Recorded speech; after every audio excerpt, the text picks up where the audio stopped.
Well, good evening and welcome to our next Calling Conversations panel based on vocation in training and curacy and the experiences there. And now sometime around 1628 to 29, the poet George Herbert was exploring his own sense of vocation to be a priest. And he wrote a poem entitled The Priesthood, in which he reflects on his sense of call to the blessed order. And the poem begins by describing his hesitancy at exchanging my lay sword for that of the holy word. And this vocation to the priesthood emphasizes for Herbert his unworthiness before God. He went on to say, "Thou art fire, sacred and hallowed fire, and I but earth and clay should I presume to wear thy habit. And in even stronger terms, I am both foul and brittle, much unfit to deal in holy writ." For Herbert, this sense of vocation sends him into turmoil as he seeks to be faithful to God's call, yet also honest to his own nature, a tension that can often be felt throughout training and curacy and even beyond. But at this point in the poem, it shifts its focus away from Herbert himself, and prompted perhaps by his description of himself as earth and clay, he begins to reflect on the work of human potters and how he has seen by cunning hand and forces of fire what curious things are made of wretched earth, noting that the delight that these curious things give to their owners. Herbert begins to see that those called to the priesthood are like himself, such vessels which have one beginning and one final sum, and that it's God who, like a potter, makes them, and him, worthy of his vocation. So this enables Herbert to find a way to resolve the tension between his calling and his nature by throwing himself at God's feet like a clump of clay. So vocation for Herbert is the process of being formed for the work which God is calling you to. So with me tonight are people on that journey of formation in training and curacy, and we're going to hear whether they felt like that lump of clay and what the tensions were between their calling and their nature. So I've got Marcus, Darren and Emma, and the principal of St. Padarn's, Reverend Jeremy Duff, and they're here to share their experiences of the journey and their sense of call. So I'm going to come to each one of you in turn and ask you to give us an elevator pitch of who you are. But just before I do that, a quick reminder to everybody on Facebook that you can ask panelists questions. We would love you to put comments and questions in the Facebook chat, and they'll pop up in our Zoom conversation and we can answer them. So Emma, I'm going to come to you first. Can you give us your elevator pitch? Certainly. Good evening, everybody. My name's Emma Ackland, and I was ordained just over 6 weeks ago. I'm serving my curacy in Barry, of Gavin and Stacey fame, and I sensed that God was calling me probably about 4 or 5 years before I even admitted it to myself. Before I admitted it to myself and started on the discernment process, I was a stay-at-home mum of 3 young children, and before that I had 17 years experience in a high-level sales environment in the recruitment industry. I'm not from Wales. I grew up in a variety of places, but my most formative years were spent in Belfast in Northern Ireland before the Good Friday Agreement. Brilliant, thank you. I think we're going to have some fun teasing out your story later. Darren, can I come to you for your elevator pitch? Yes, certainly. Evening all. I'm Darren. I'm currently in my 3rd year of formational training at St. Padarn's Institute, so Jeremy's my boss. Before this, I've had a variety of different jobs. I have been a bricklayer, I have been a care worker, I have been a bouncer, I have worked with young offenders, I've been a youth worker, I've worked with people who are differently abled, and it's been a wild ride. I first sort of entertained the idea of a calling way back, and I mean it was way back in like 2012, I think it was, and I ran from it for the longest time. So look, yeah, if you're thinking, yeah, I've been there. Brilliant, thank you, Darren. I'm looking forward to learning a bit more as we go forward. Marcus, would you be able to give us your elevator pitch? Oh yes, good evening all. My name is Marcus Pipe. I'm 54 years old, married with 2 kids. I'm in the second year of training to be a non-stipendiary minister, so effectively a part-timer, if you like. Hoping to be ordained next summer, which I'm really excited about. And very interesting, much like Darren and Emma, my period of calling has been quite a long time. Around about 2011, I think I first got the calling, and it's taken a bit of time for God to mould this bit of clay into where I am now. There's quite a lot more work to do, obviously. Other than that, I don't usually have a moustache. I apologise for it. It's November. Thank you very much, Marcus. Jeremy, over to you for your elevator pitch. Okay, my name's Jeremy Duff. I'm the principal of St Padarns, so the boss. I've been doing that for about 5.5 years now. Set up St Padarns 5 years ago. Previously, I've sort of mixed back and forth between being a New Testament scholar, that's my sort of teaching expertise, and then also being a parish priest in parish ministry, mainly in deprived communities in the Liverpool area. I'm from Liverpool originally, and just came across into the church in Wales, as I say, 5.5 years ago to help set up some patterns. Brilliant, thank you, Jeremy. I missed part of your pitch. It may be my internet, but would you be able to just make sure that your microphone is nearer to you, if possible? Yes. Thank you. I see from the nods from Emma and Darren that it wasn't just my internet. But thank you. So I think we did pick up most of your elevator pitch. And of course, most importantly, we heard that you were the boss of the theological college. So thank you very much. And I assure you, no one normally tells me to speak louder, but I will do my best. And for the next month, I will speak very loudly and say, brilliant, thank you.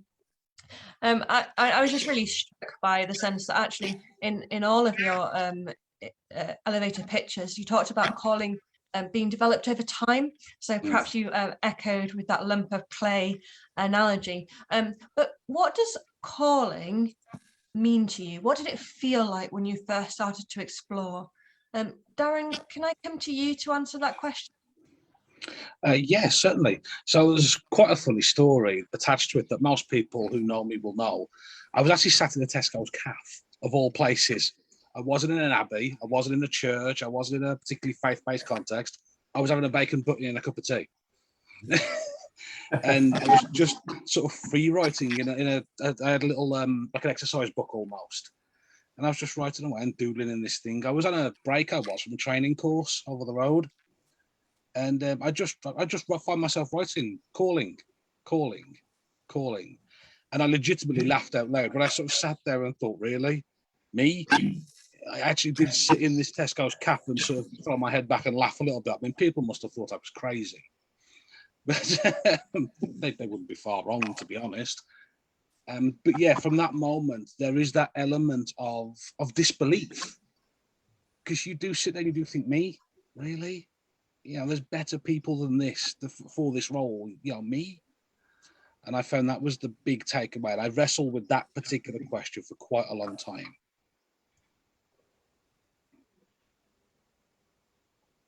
Darren, as a matter of interest, were you a sort of a Christian before that, before the calling, or was it, were you somewhere went to church? And yeah, yeah, I'd been sort of off and on to church for a few years, really. As all sort of young men do, I walked away thinking I knew it all. You know, and as we get a bit older, we come back and then just sort of threw myself into it. And yeah, it happened there. And I mean, I wrestled with the idea of imposter syndrome, I believe they call it. I wrestled with that for a very long time, which, Emma, I know is something you've often battled with as well. Still do. Yeah, I was quite interested actually. I watched the Adele special on ITV on Saturday night, and I was kind of dipping in and out of the sitting room watching it. But the bit that I caught was she actually said that she still suffers from imposter syndrome, and I thought, wow, that's incredible. There she is, you know, one of the best singers ever. Well, that's a matter of taste, but her success certainly, and her popularity, and and there she was surrounded by A-list actors and politicians in this big, swanky audience. But yeah, I think that for me it was the gravity of thinking, if this call is what I think it is, then God has the wrong number, because I am not worthy. And that's quite a difficult thing to articulate, because there's a very fine line between feeling unworthy and false modesty. And I think we have to be really honest about, I can't do this because, and have the conversations either with ourselves or through prayer or with people that we love and care for and love and care for us. And I think that's helpful in our faith context, but also outside of it, because certainly when I started to feel a sense of call, I kept it a secret, and I didn't even tell my husband, because I thought I had 3 babies under the age of 5. And I genuinely thought, is this a calling, or is this some kind of psychological reaction to having 3 kids and simultaneously exploring faith? And eventually it was actually 2 clerics, completely separately and 2 years apart, that came to me and said, I sense that you may be feeling a call to ministry, am I right? And the first one, I kind of laughed at him and went, oh, don't be ridiculous. No, of course not. But then, of course, I spent 2 years going, oh my goodness, maybe I am, maybe this is real.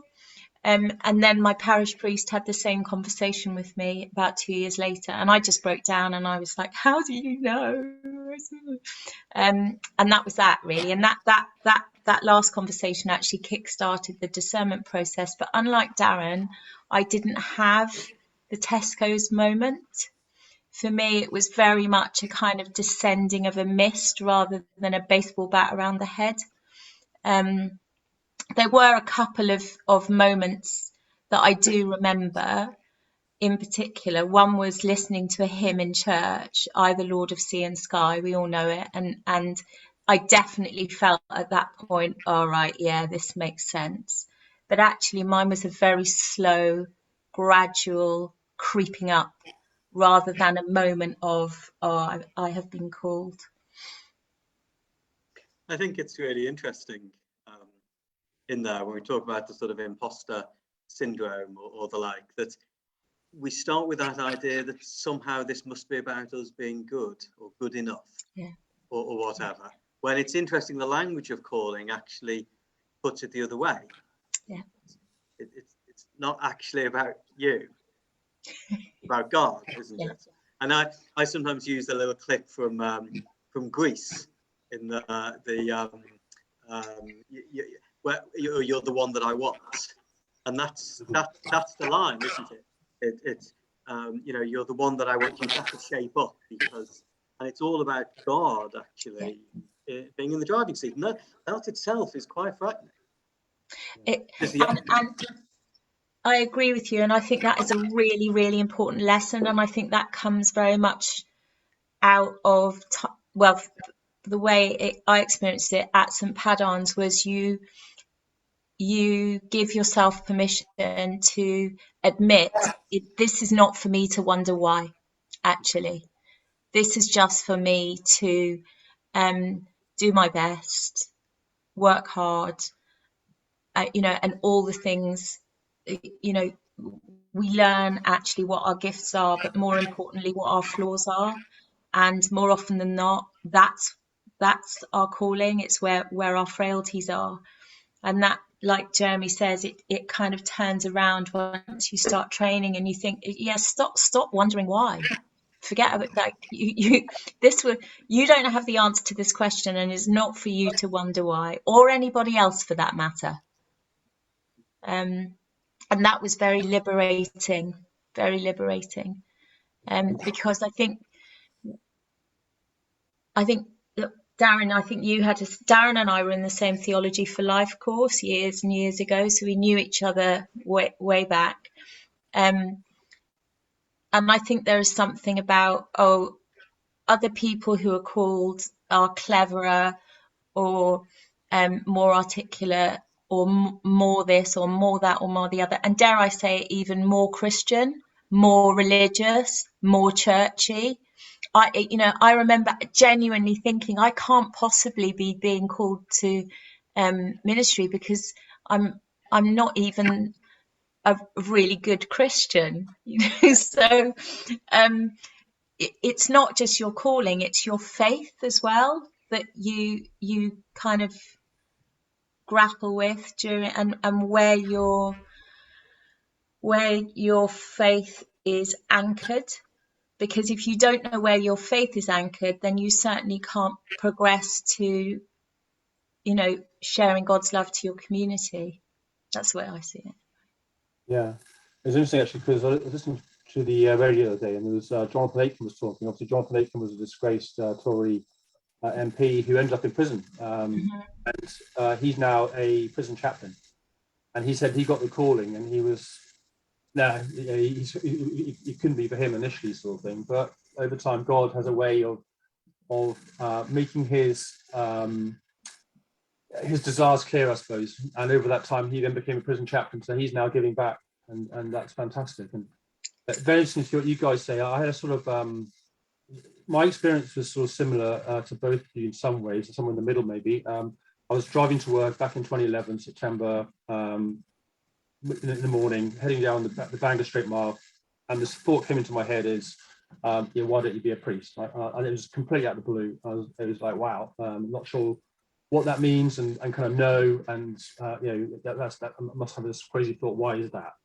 Anyway, I quite quickly at that point started to get, maybe this is something that I'm being called to do. So I started down the discernment route first in 2012. But after about 2 sessions with the vocations advisor, I thought, no, I must be getting this wrong. I can't be right. The imposter bit. I must be just kind of almost like, imagining it. And but I didn't know there was something. I was being called for something, and I knew that, but I just wasn't quite sure what it was. And that, I guess, is what's taken the time between now and then, is just to understand what that is. And even quite recently, maybe 3 or 4 years ago, I was still thinking it was very much involved around trying to be bring Christianity into the community and being more active in the community and engagement, that type of stuff, and that focus, without being a minister as such, but actually that focus. But over time, it just became more clear that God was taking me down this path, I think. And I think eventually I talked to my vicars about it. They said, look, at some stage, you're going to have to say, look, just put yourself down the discernment process and see what happens. And that's what I did. I'm so glad I did. I really am, because I know I'm in the right place now, what I'm doing. So after all that angst, I think it's the right place. Yeah. And Marcus, how does it tie into your secular job? Yeah, that's quite tough. I'm an IT professional, so I head up an IT team for a company, and we're going for a big transformation process. So that's very, very busy. So it is quite hard balancing it, but it's definitely possible. And this is very important to me. So, and also the skills I'm getting from that are also sort of transferable into my ministry skills, and vice versa, actually, as well. They both complement each other in some ways. So it's definitely doable, and it's fine. You just got to be quite organized, and also make sure people in advance who are close to you and relying on you know what's going on as early as possible, so there's no surprises, you're not letting people down. But yeah, absolutely possible, and it's fine. I'm a bit jealous. Sorry, go on.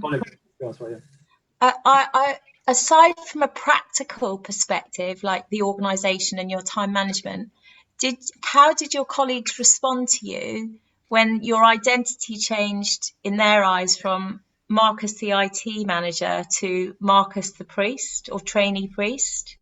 Yeah, it was kind of it was quite interesting, actually. I think people were a little bit surprised, but in some ways, but because obviously I've been in this company now for about 2.5 years. A large chunk of that's been through lockdowns. We don't have much personal, sort of time to talk to each other or meet up for a drink in a pub or whatever sort of thing. So we don't know each other personally probably that well. We know each other professionally quite well through Zoom meetings and stuff like that. I think another place I've been to, sometimes I wasn't totally surprised. So it's kind of a mixed reaction, really. But everyone's pleased about it, and they're a bit interested about it, which is good. Yeah. But yeah, it's exciting. It does make a massive difference, I think, if the people around you are indeed on board and, as you say, interested. When I first sort of really started in earnest, I was still working for the youth service with Caerphilly County Council, and some of the kids there were massively curious about what was going on, and they'd ask about the meetings, and they'd ask about, oh, where have you been this weekend, and what have you done this week? And it was buoying, really, to see just how interested they really were. I think it's interesting as we come up to Christmas just to reflect on the story of Mary with this, for two things. Firstly, that she, to go back to what Emma said, the angel really doesn't tell Mary why. There's no, sadly, God really doesn't do the why questions very well. And Mary didn't ask either. Well, no, Mary had the sense not to. I mean, the only thing that Mary needs to do is to say yes. Yeah. Isn't it? Yeah. And she doesn't know why. She doesn't sit there and think, well, am I the best possible mother for this child or anything else, does she? I mean, God says, you're the one, and she says, well, obviously she ponders for a moment, but then says yes, doesn't she? But the other thing in that story is, one thing that strikes me as really important is that God has provided her with someone to talk to. Elizabeth has also had this miraculous promise of a child 3 months before. And as soon as Mary gets the news, she goes off and talks to Elizabeth, that there's someone close to her that she can share this calling with. So, and because obviously she's not married, and the child and all of this, but actually you just see that importance of the someone. And when she meets Elizabeth sort of recognizes what's happening with Mary.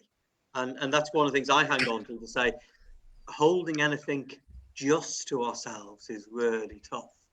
And so sometimes, whatever it is in life, whatever, or in ministry, actually, who's your Elizabeth is a really good question. That when there's something which you think is weird and wacky, can God really be calling me to this? For there to be someone who you share that sort of embryonic idea with before it can become public.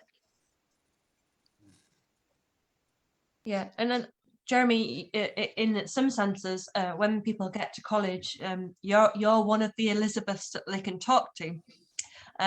When you're chatting to people about the transition from exploring to training, what are some of the things that come up as affirmations, and also what are some of the things that come up as things to work through?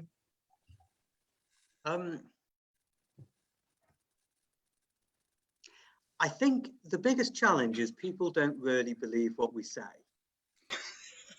So we say your academic marks really are not that important, but people don't believe it.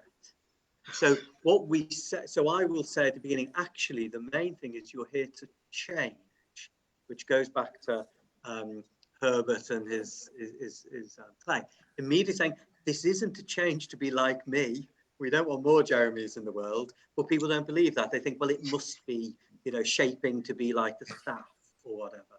But actually, the idea that we all need to change, I think, is really tough, actually. And I think, paradoxically, it's tougher for people who are a bit older. But when you're young, if you say to a 3-year-old you need to change, they haven't got a problem at all. The older we get, the more actually the sense that we need to be open to God changing us, I think is something which actually people find tough. And I notice you often have quite a number of people who well into a first year are still hovering on the edge of the swimming pool and haven't jumped in yet. And that's really understandable, but it's also a shame in a way, because in the end, being able to let go and to accept that actually God is, what God does with us is good news. So I think that's the sort of and so people find it hard to really believe that what matters are things like faith and prayer and trusting God and displaying the fruit of the Spirit, being kind and generous and these things. And people worry that really it's performance that matters. I would completely agree with that. And you're right. The academic work, certainly for lots of my friends and myself as well, it became all consuming. And I think a lot of that was because we went onto Zoom, and so the formational side of things was, it was more nebulous because we were all sat like this for a year, well, over a year. But also, I think that we come, whatever life we come from, into the discernment process, it will be measurable. If you have a secular job, you will be, your performance will be measured on some kind of KPI or some kind of outward result. So, even raising children, I was excited when my babies were weighed every week to see that they were putting on weight, and when they would move up from one clothes size to the next. There are measurable things in whatever we do in our pre-lives. So then to go to college and to try and think, oh, right, okay, yeah, it really is about formation and faith and all these things that you can't measure and you can't hold on to, and you certainly can't look to your left and think, well, I can't compare myself to that person's faith or that person's prayer life because it's only mine that matters. Because we're all feeling so intensely vulnerable on so many different levels, I think we clutch on to the academics because it's measurable. And it's not because all of us want to be academic or we think we're any good at it or even enjoy it a lot of the time, not the learning, but the writing. But it is able to say, once you get your grade back, oh, I got, this number and this number for this essay, and it gives you something to actually hold on to, which is firm, to give you or any candidate some kind of measure of, oh, I am doing okay, because everything else is quite mystical. But yeah, definitely, I think that worrying about the academics is quite a common theme, and everybody says, curates, spiritual directors, lecturers, principals, it doesn't matter. When you get out there, no one is going to ask you. But Jeremy's right. No one believes them. And guess what? It doesn't matter. Nobody cares. Nobody I think to cares. touch on what you said there, mate, as well. I think the worst thing you can do is to compare yourself to each other. Yeah. I fell victim to that myself in level 4. I thought, well, I'm nowhere near as smart as him, and well, she's so holy, I got no chance of doing that. And you end up in a bit of a pit, really, where you think, well, why am I actually here? And then I think that's the worst thing you can do. But I think it's also come back to something else you said about vulnerability. And I think being back in person in level 6, I have found that in that shared vulnerability, there's actually a great sense of community.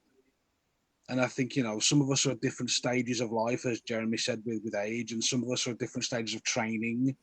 And I think it comes to the point where you think, you know what, we're all part of the same thing here. And you just have to let that vulnerability be a uniting factor. And that's full-time and sort of the part-time community as well. I mean, I don't know about you, Marcus. Do you sort of find something similar? I do. I was just thinking absolutely that. Like you said, one of the things I sort of love when we go in for our residentials and join you full-time as residential summer school, that sort of thing. I really love the fact that we are all quite different in some ways. We are different backgrounds, different interests, different ages, different heights, sizes, the whole caboodle. We're completely different in many ways, a lot of us. But we've got that one common uniting massively powerful thing, which is our faith, and that just brings everything together, and you know you have that wonderful feeling of comradeship, is probably the best way of putting it.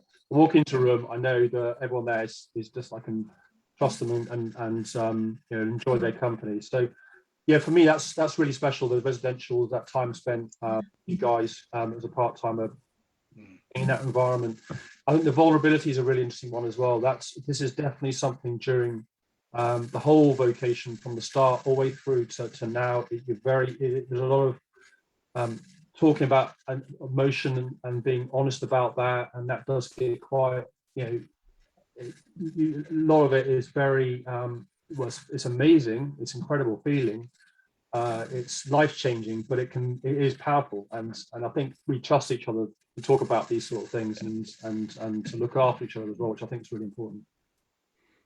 And of course that all is relevant then to the job, isn't it? Because what we're needing our priests to do is to create communities full of people who are vulnerable and feel not as good as the other people or whatever, and that whole community is a place where not only do people feel welcome, but actually they gradually get closer to Jesus.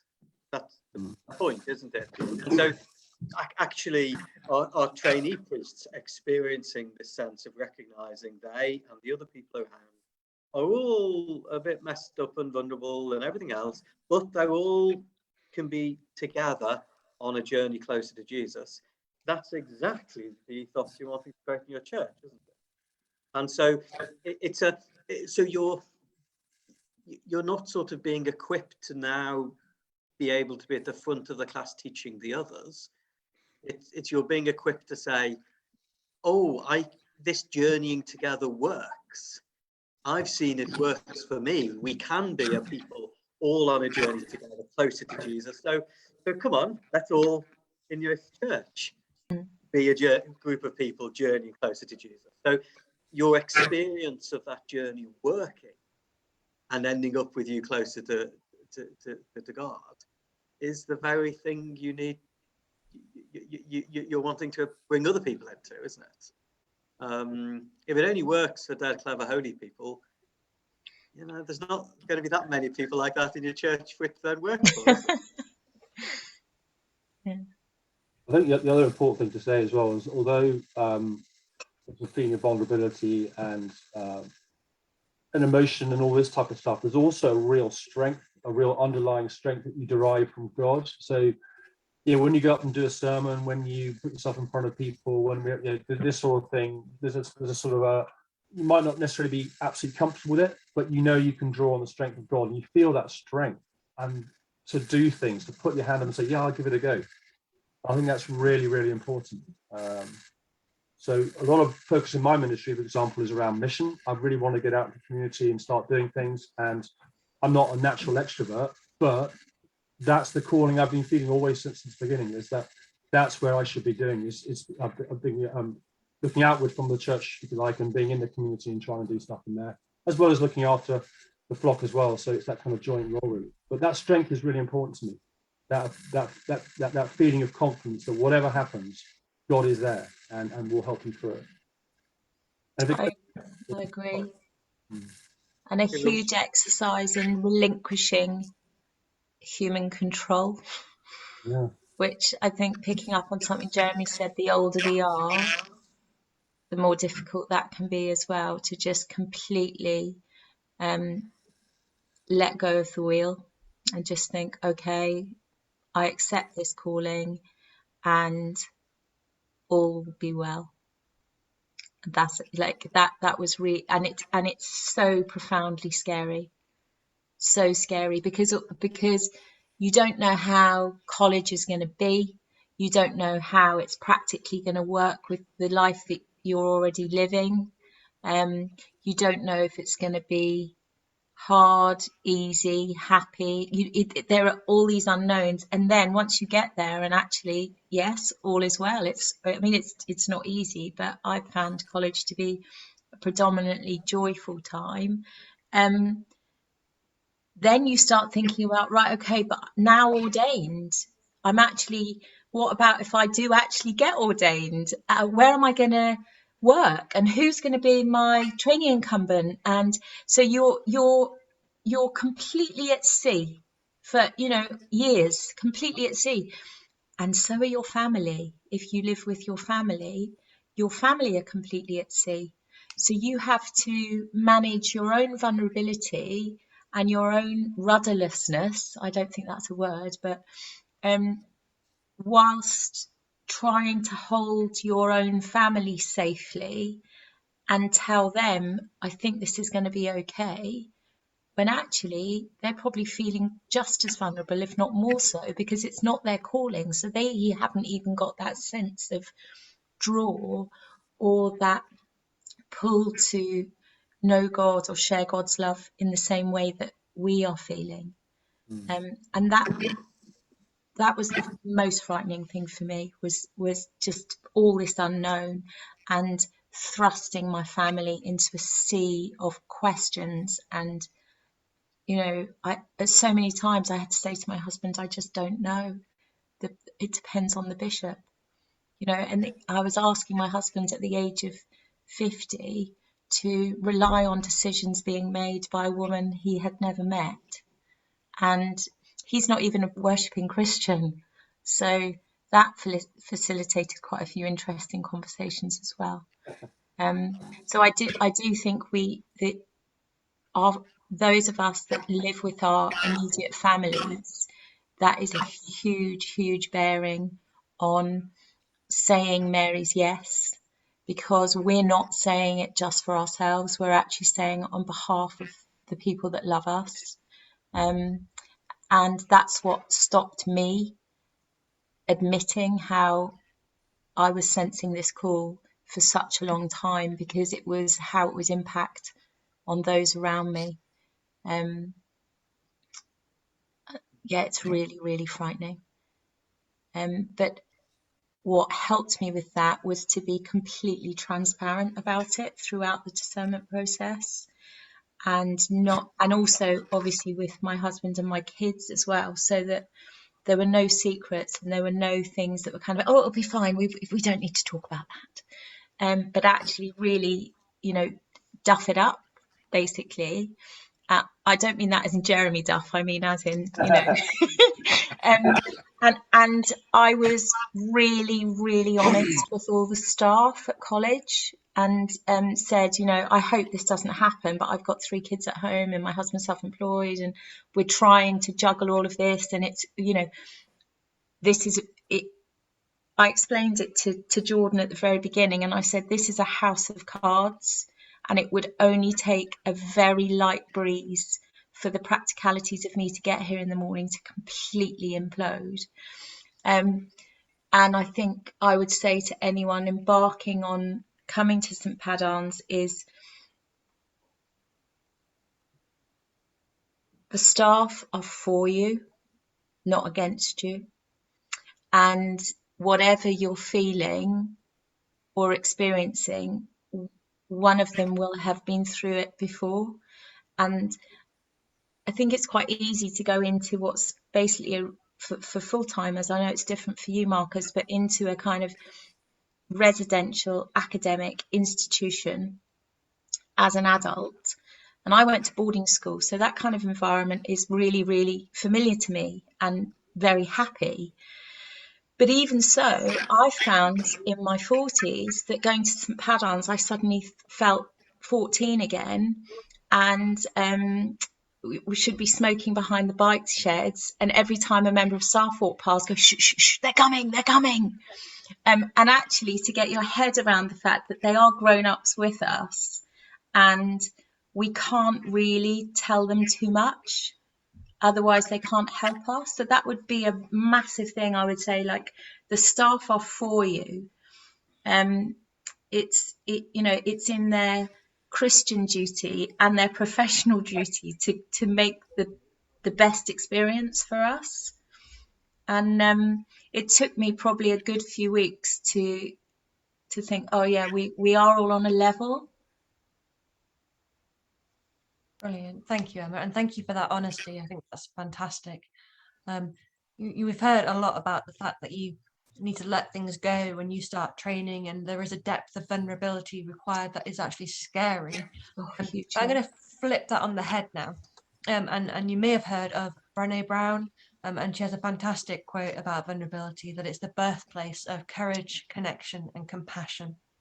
So could you just, and Jeremy, perhaps from your perspective as well, give an example of when community has had that, the birthplace of courage, connection, and compassion?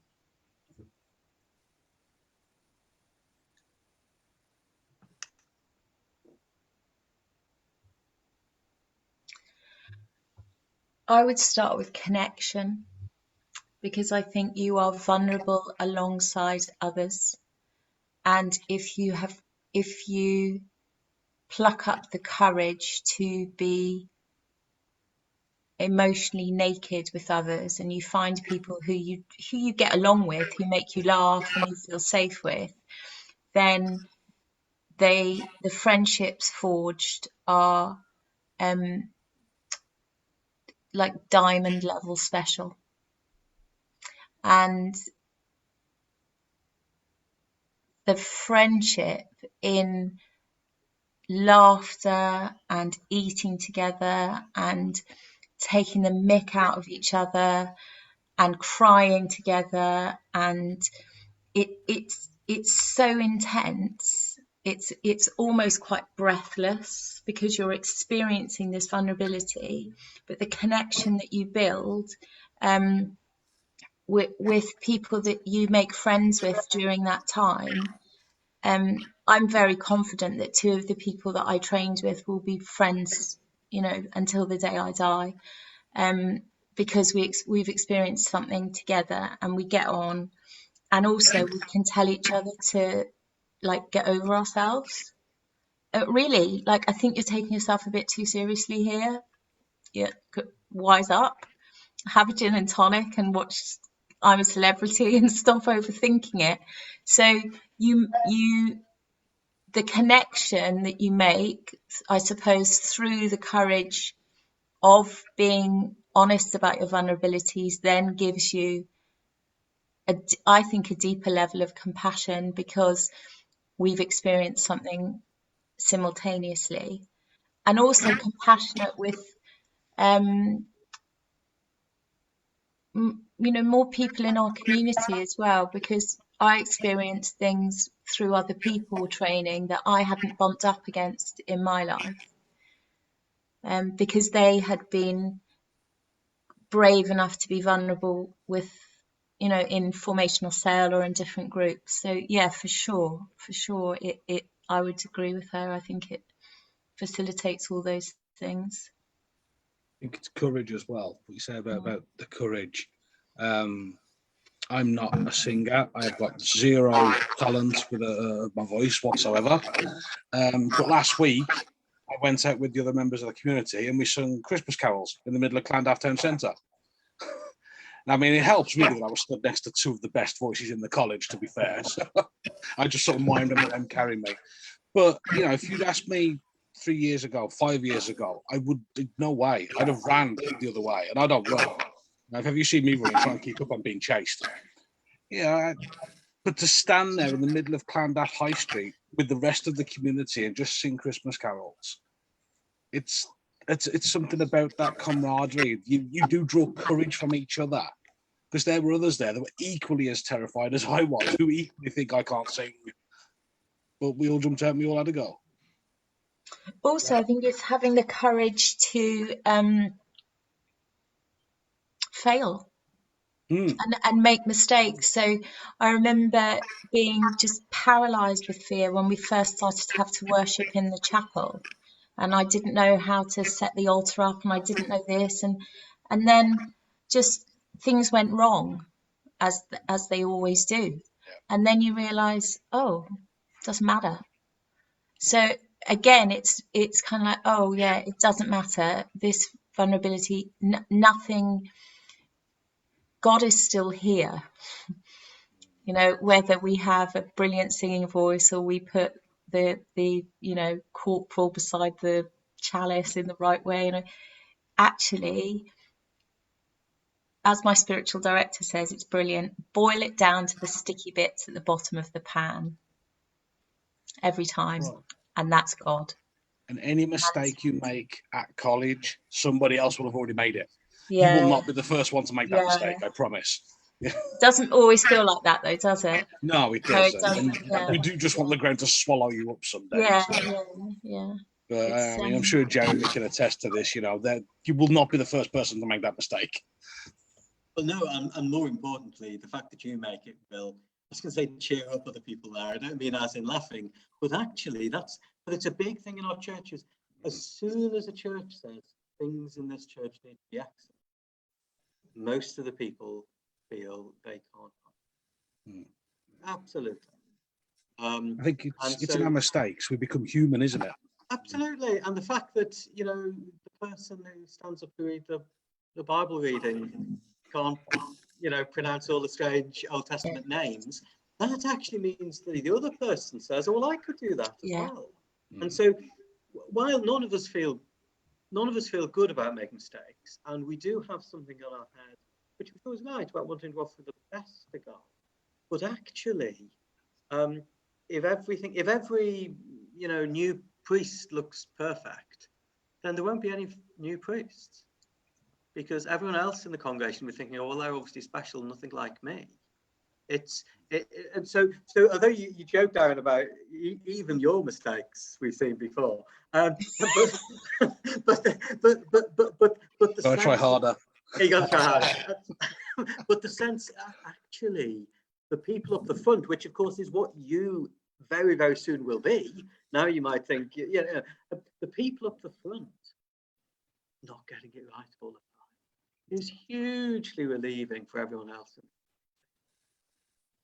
Yeah.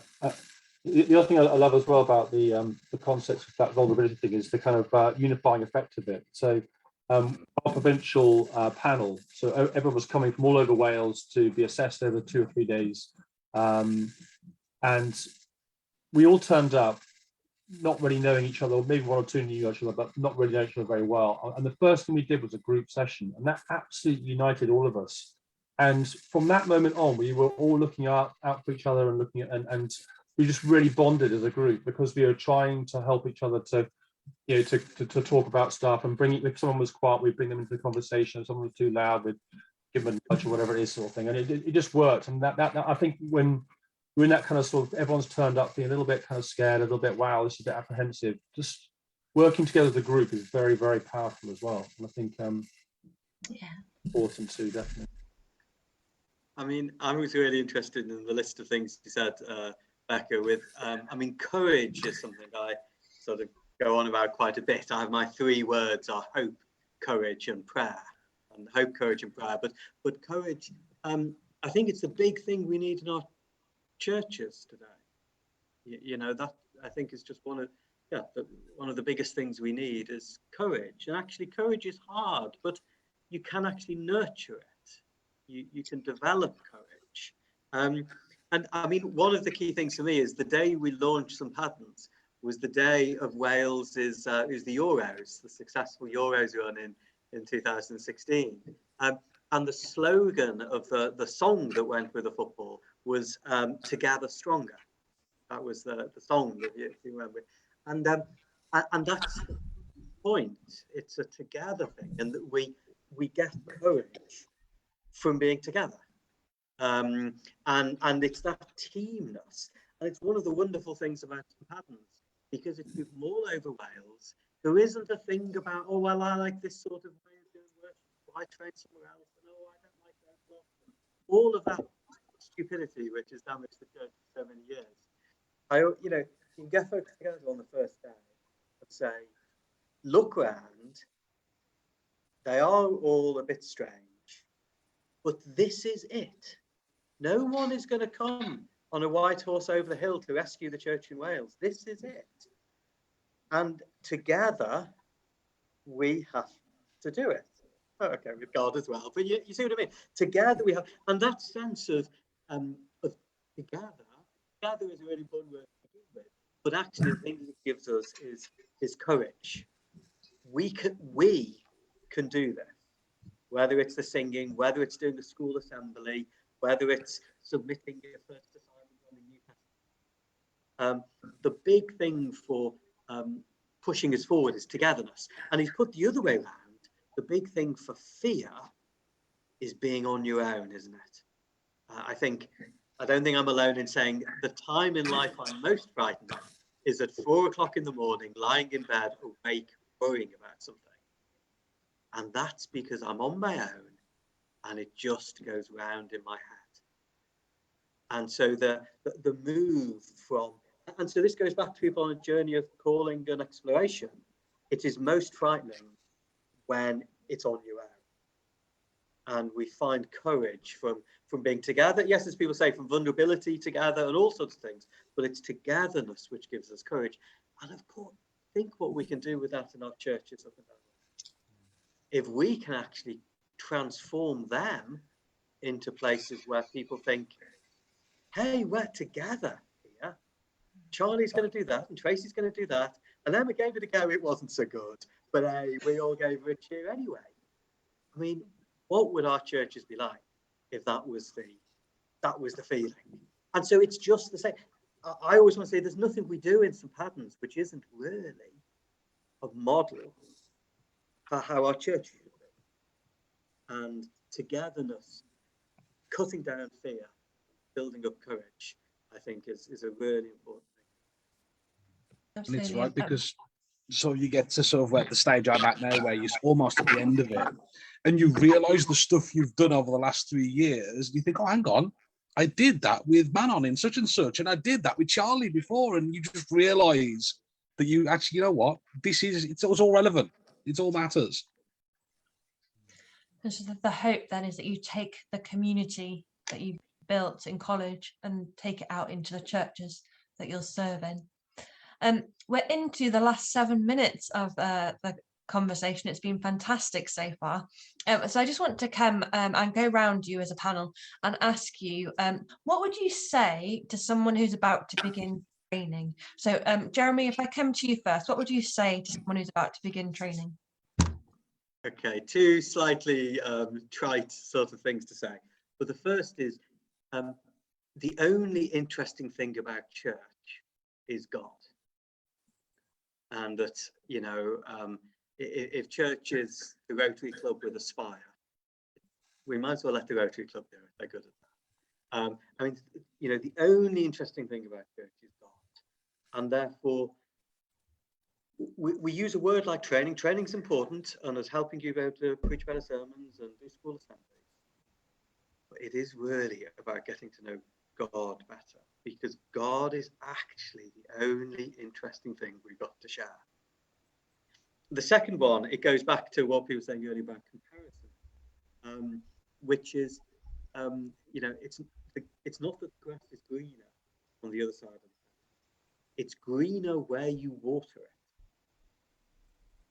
And so, you know, rather than this comparison here or there, to say, actually, the calling for us is to be nurturing ourselves, to be deepening our faith, to be praying more, to be taking those steps for the first time, talking to someone about what God has done in your life.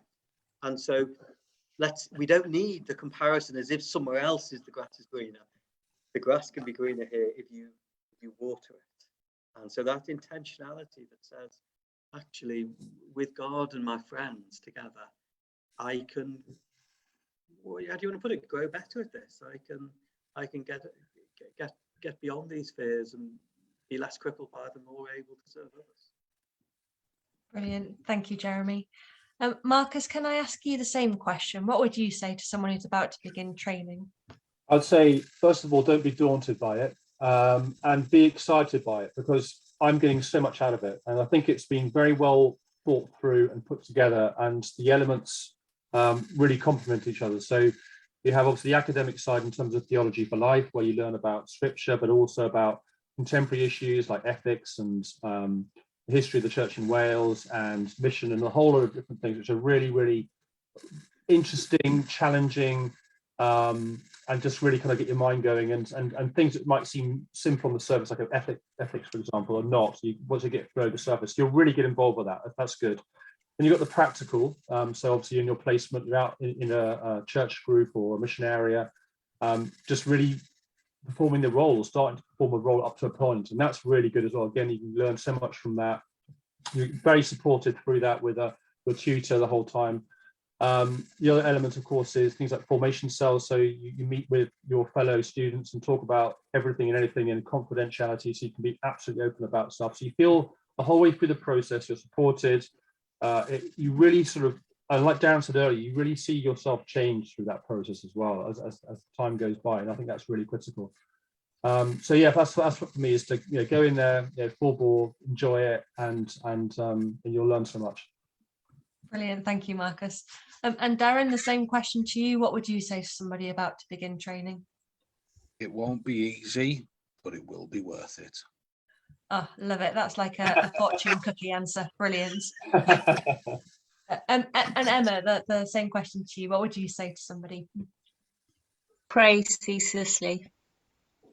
That